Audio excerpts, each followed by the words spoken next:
बसिला राज्य कैबिनेट रे गुरुत्वपूर्ण बैठक। मुख्यमंत्री मोहन चरण माझी अध्यक्षतार बसिथिबा बैठक रे 7टी गुरुत्वपूर्ण निष्पत्ति होईछि।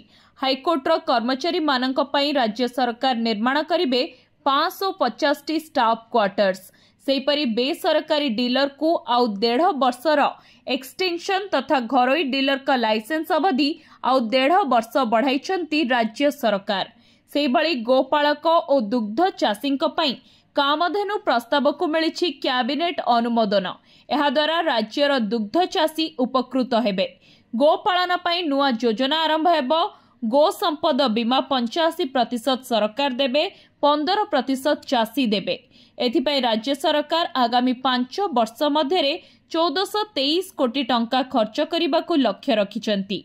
ओमफेड को राज्य सरकार सशक्त करुथुबा आईन मंत्री पृथ्वीराज हरिचंदन सूचना देइछंती।